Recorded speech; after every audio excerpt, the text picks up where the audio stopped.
Good morning, everybody, and a happy Wednesday morning to you. A big thank you to the Moaning Markles for this picture above, which I think absolutely sums up what's going on. We have a lot in here, you guys. Another really long video because Megan, it turns out, is writing her daddy a letter, another Dear Daddy letter. And of course, there's a lot of other updates, so there's just so much. Let's just jump in and get busy, shall we? Let's go. All right, so to start off with, once again, YouTube is suppressing my channel. My views have dropped and people are writing to me telling me that they can't find my channel. Unfortunately, guys, as I've told you before, that's all YouTube. There's nothing I can do about it. You're going to have to just come to my channel every morning knowing there's going to be one waiting for you, okay? All right, let's jump in. We're going to start off this morning with the Duke of Edinburgh, Prince Edward, who presented NATO Operational Service Medals to soldiers from the 1st Battalion, the Scots Guard, at Gettr Garrison, which recognized their 2-month deployment to Kosovo for peacekeeping duties, specifically patrolling the boundary and training Latvian soldiers in public order. And it's an ongoing tradition with the royal family. I absolutely love him in a uniform.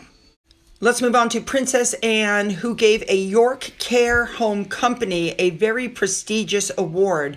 It's the Princess Royal Training Awards, and this took place at a ceremony at Fishmongers Hall in London on December 2nd. And so the princess was there to present the home care provider with this accolade, which recognizes the 6-month program offered to all staff, ensuring they're competent and confident in their roles. Let's move on now to Queen Camilla. She went to the set of a television drama called Rivals. Apparently, I've never heard of this show. Apparently, it's quite raunchy. She met the actor who played Rupert Campbell Black, a character based on the Queen's first husband. Oh my God. She had a behind-the-scenes tour of the set in Bristol. She met stars Alex Hassel, arch-villain David Tennant, Victoria Smurfit, Bella McLean. I don't know who these people are, but it must have been, they must be really big there. She paid tribute to the book's creator, Dame Jilly Cooper, who passed away in October at the age of 88 after a sudden fall. Don't forget that Jilly Cooper was a friend of the Queen's. They had been good friends for years. This show is currently filming its 2nd series on location at the Bottle Yard in Bristol. It is set in the fictional world of 1980s local television in the imaginary country of Rutshire in Cooper's beloved Cotswolds. And so she stopped off on the set of the fictional O'Hara family kitchen, and she was greeted. She met everybody, and they actually sat down and had some tea. The Queen was hilarious. She goes, "It's a little bit depressing being in a period drama when you remember the period." Good point.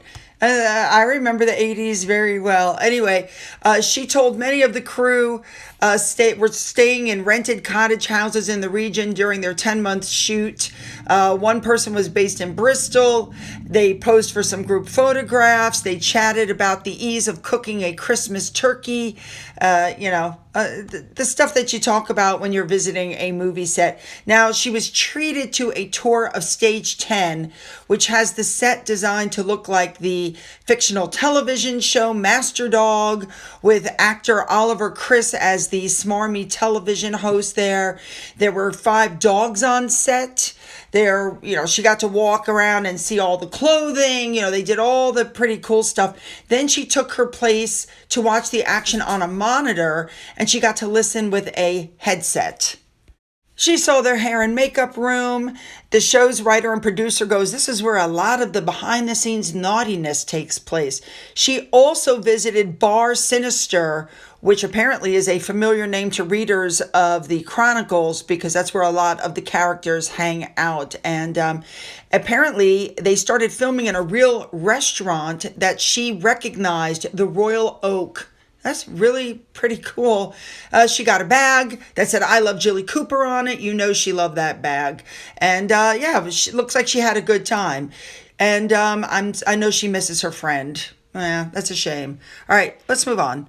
All right, this was hilarious. Let's move on to the Harry-Meghan stuff. Meghan has been named Villain of the Year by an LA boutique whose owners have also branded her a Montecito diva. Apparently there's a gallery of holiday hypocrites as part of a scathing Christmas window display at the high-end department store. It's on Robertson Boulevard between Beverly Hills and West Hollywood.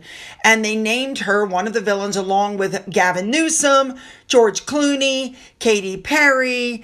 This has become very famous. The holiday hypocrite window display has been very famous in Los Angeles since it began in 2020. They also sell the t-shirts that you're looking at above, and they're saying that William and Catherine's shirts sell twice as many as Harry and Meghan, and it's a really good barometer to see where the public is. They said initially before Megxit it was even, but now they said William and Catherine are surging way ahead. I believe it.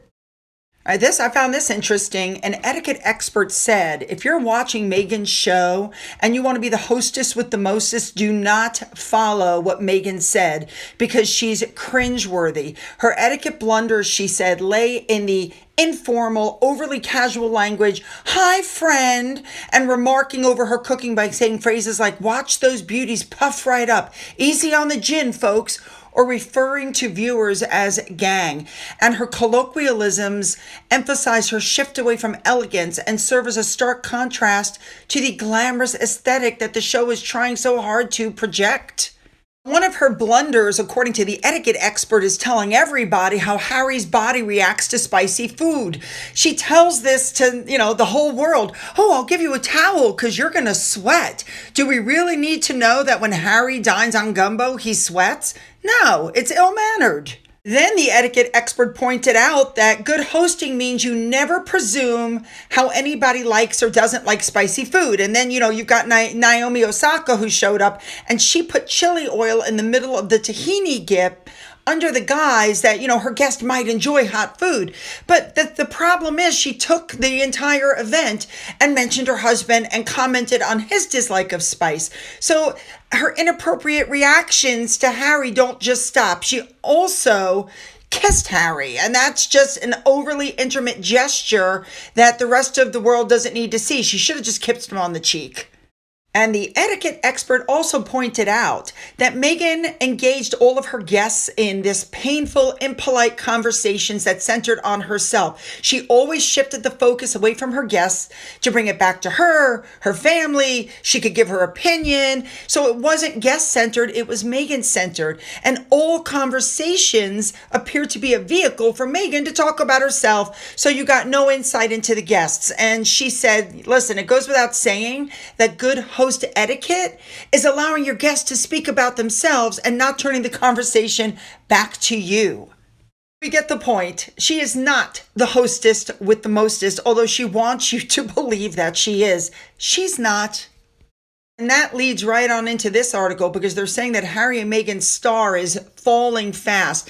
Their biggest problem is their confidence when they left the royal family was rooted in their perceived popularity. And they keep putting themselves out there because they need to make money. But Meghan's commercial ambitions totally conflict with Harry's desire to rebuild royal bridges. And as long as she's using that title for business, the royal family is going to keep them at a distance. And as long as the family keeps them at a distance, Harry's popularity is going to continue to suffer. Maybe Meghan believes that she'll have an in because Netflix just acquired Warner Brothers, and maybe they'll give her some work to do. I wouldn't hold my breath on that one. All right, let's look at Harry for a second. Remember, he took aim at Donald Trump during the Late Show with Stephen Colbert, where he made that horrible joke about Trump being a king. Well, he just took another swipe at him again in a separate public appearance. He was at the British American Business Council gathering in Santa Monica on Friday. I covered that with you. And he quipped that football supporters would need to behave, get through customs, and pass ICE to attend next year's World Cup. Are you kidding me? Poking the bear, man. Well, maybe Harry found his balls because there's being reports that he's actually clashing with Meghan over her reputation for bullying staff because it's spiraling out of control and he's concerned there could be another full-blown public scandal.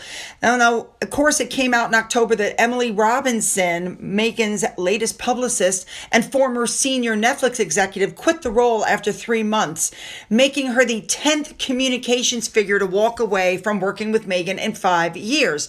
And now her sudden exit deepened the tensions between her and Harry. Apparently, Harry is battling to reestablish his credibility, we know this, in Britain following years of public feuding and getting back in on the royal family. And he's frustrated by these constant staff departures and the talk that Meghan is difficult. Being reported, his biggest fear is her being branded like Ellen DeGeneres, and which could lead them into the Me Too type territory. And once that label sticks, it's impossible to shake. All right, let's move on now to the security. We know that Harry lost his right to publicly funded, keep that in mind, publicly funded, taxpayer-funded security in the UK when he and his wife quit as working royals because they were told you can't be half in and half out. Harry is unhappy with the arrangement he currently has where he has to give advance notice so that, his security is done on a case-by-case basis. He's been consistently dismissed by the High Court, the Court of Appeals, and the judge's ruling that Ravik's decision was lawful. Now his security arrangements are undergoing a fresh review. Now, let me remind you some of the stuff that Harry said. I have cut this back dramatically, but listen carefully to the wording. I can't see a world in which I would be bringing my wife and children back to the UK at this point. And the things that they're going to miss is, well, everything. I love my country. I always have done, despite what some people in that country have done. So, I miss the UK. I miss parts of the UK. Of course I do. And I think that it's really quite sad that I won't be able to show, my children my homeland. Just as a reminder, Harry had said previously that he absolutely hated Windsor. He wasn't crazy about London. And he chose to leave and raise his children away from grandparents, aunts, uncles, cousins. And of course, Meghan cut off her family. He has isolated his children, and that's totally on him. Let's continue. And I think what really worries me more than anything else about today's decision, depending on what happens next, is that it's set a new precedent that security can be used to control members of the family. And effectively what it does is imprison other members of the family from being able to, choose a different life. If for me, security is conditional on having an official role, one that both myself and my wife wished to carry on, but then was rejected, not by Ravik, was rejected by the royal household. And the result to that is you lose your security. That basically says that you can't live outside of their control if you want to be safe. You heard what he said. We wanted to keep on, but the family rejected it. What he wanted was the half in, half out, because Meghan wanted to monetize the monarchy. She wanted to use the titles for money, and the Queen said no. He was warned that if he left, the security would be gone. He was given a 1-year probationary period. They decided to go, and now he's whining that they kept up with what they said they were going to do. This, at the heart of it, is a family dispute. And it makes me really, really sad that we're sitting here today, 5 years later, where a decision that was made, most likely, in fact, I know, to keep us under the roof. But then once they realized that wasn't going to work, once they realized that, myself, my wife, and our kids are happier outside of the institution, then please just look at the facts. Look at the impact that if anything was to happen to me, my wife, or my father's grandchildren, if anything was to happen to them, look where the responsibility lies. See, I don't understand this. This man has made, he and his wife, almost $100 million. Think about that. $100 million. He can afford the best security like all the other celebrities. The problem is he wants it for free. And well, if something happens, it's their responsibility because they wouldn't give us the taxpayer-funded security. I was born into this position. It wasn't a choice. I've served my country for 35 years. I believe that I am still continuing to serve my country. Public service is my life.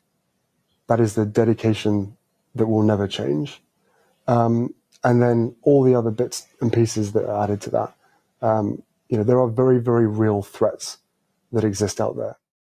See, Harry wants to cherry pick the events that he attended. This is not a life of service. This is a life of self-service. You left the royal family. where you used to highlight other people and you joined Netflix and Spotify and Lemonada and you're giving interviews trashing your family and you wrote The Spare. And I mean, what is this guy going on about? For people in power and responsibility of decisions to know that those threats and risks exist, but to turn around and say, well, because you don't have an official role, your life doesn't actually matter anymore. Well, you can imagine how I feel about that, but you can also imagine, not even imagine, that is the most illogical argument. It's the minority of people, especially those that read the tabloids and the press themselves. The press themselves have incited so much hatred towards myself, my wife, and even our children. Once again, Harry is blaming the horrible, racist UK press, but I hate to point this out. The United States press that was favorable towards him and Meghan has now turned. But again, he doesn't see his part in any of it. No, it's always the press's fault. They lie, they lie, they lie. But actually, they don't. You just don't like what they're saying. With all the disagreements and all of the chaos that's happening, the one thing that I could rely on is my family keeping me safe. And not only did they decide to remove my security in the UK, but they also signaled to every single government around the world not to protect us. And there it is, my friends. He and Meghan want full top tier security no matter where they go at all times, paid for by taxpayers. I would love reconciliation with my family. There's no point in continuing to fight anymore. As I said, life is precious. I don't know how much longer my father has. He won't speak to me because of this security stuff. But it would be nice to reconcile. Now that shows you just how deluded he is. The reason nobody in the family is speaking to him is because any conversations they have will end up in the news or in an interview, because it's already been proven by what happened with Gayle King when William did reach out and speak to Harry. She announced it on the morning news. Their goal in life was always truth and reconciliation. And I turned around to them in many conversations and I said, right, but reconciliation can't come without truth. Well, I've now found out the truth, whether people choose to ignore it or not. So it would be nice to have that reconciliation part now. If they don't want that, that's entirely up to them. So there, my friends, shows you the amount of drug-addled delusion this guy has. He wrote the book about The Spare. He attacked his brother. He attacked his sister-in-law, who he at one point thought was like a real sister. He attacked his father. He attacked his mother-in-law. He said horrible things about his country. He hurt the Queen in her last few years, hurt Philip. Horrible, horrible man, but yet he sees no part of his role. Instead, the family needs to forgive me and let me back. Well, that's not going to happen. Harry will be happy to know that government ministers are not going to have any part in determining whether Harry gets that state-funded armed police protection. But I have to tell you, if they say no, he'll just give another interview. He'll write another letter, because I have a feeling this man's never been told no in his freaking life. That's part of his problem. All right, let's move back to the whole Thomas Markle thing. Meghan Markle is the only person I know who could take it and spin it to herself. Inside Meghan Markle's stressful 3 days, it's taken an unexpected, heavy, and emotional toll on her. Really? It's not about her. It's about her father. And the fact that she got caught lying when she said she was going to contact him, she never did. She claims she emailed him. She could have called him. Then she came out with, oh, I deleted his phone number. Yeah, you deleted his phone number because you never had any intention of speaking with him again. And now it's coming out that she is not planning to see her dad. She's not going to go. I don't know what else to say. They are saying she reached out, but no connection was made. It's funny. She seems to be able to reach anybody in the world that she wants to reach at any time, but her own father, apparently, she can't reach. I mean, I think we all know what crap this is. Now, of course, as I said, Meghan is making this all about her, and it's come out now that she's trying to get a note to her father after she's found out where he's recovering from the leg amputation. It's going to be another Dear Daddy letter. And supposedly it's an olive branch. It's not. I can assure you that because of the reputational damage that's going on with her, because of her show, because it's Christmas time, she's being put in a position where she has to start contact with him, or else people aren't going to have anything more to do with her. They're saying that Megan is understood to have lost her father's number, so she emailed him, but it's been out of use for some time. And after emailing him with no luck, she personally called hospitals in a bid to establish the logos seen on her father's hospital gown. Excuses, excuses, excuses. Now, a lot of people have said when Mr. Markle passes away, Megan's probably going to come out with all kinds of horrible allegations against him, but I don't think that's going to happen because do you guys remember she had the TIG, that blog that she had? And on it, she wrote all about her father. Let me give you some of the stuff she said. I am quoting, "He helped me turn my bathroom into a dark room when I was 12 because I wanted to be a photographer, shading my windows in red lighting gels and filling my cabinets with extra jugs of water. He put gas in my car when I went from audition to audition trying to make it as an actress. He is the person who believed in this grand dream of mine well before I could even see it as a possibility. He taught me to write thank you notes, to arrive early, to drink Arnold Palmer, to find my light when I'm on camera, and beyond. And that right there is the point. My dad taught me to find my light, and he taught me to make my own box. To my dad, my thoughtful, inspiring, hardworking dad." That's right. That's the man that she has thrown away because he made one mistake of calling paparazzi, which, by the way, is something she does on a regular basis. I mean, it's shocking when you go back and read what this man has done for her, and he's asking to see her and she won't go. And a big thank you to Always Complain, Always Explain for this clip. It is spot on. We need more men like that, just as we need more men like my father, who championed my 11-year-old self to stand up for what is right. Now, as far as Thomas Markle himself goes, his surgeon spoke to the Daily Mail with Thomas Markle's permission, said that he's doing well, the surgery was a success, the wound is healing well, he's making good progress. They're moving him out of ICU into a regular room, and he has a long recovery road ahead of him. Now, the next thing happened that was weird. 2 representatives from the U.S. consulate in Cebu, the city where Mr. Markle was living as of January, turned up in his hospital room and asked him to make a list of people he authorized to receive health and well-being updates from the U.S. Embassy. He also confirmed he was a big fan of Suits. Like anybody cares. I wouldn't have said that to him in the condition he's in. But why would the consulate show up? How weird is that?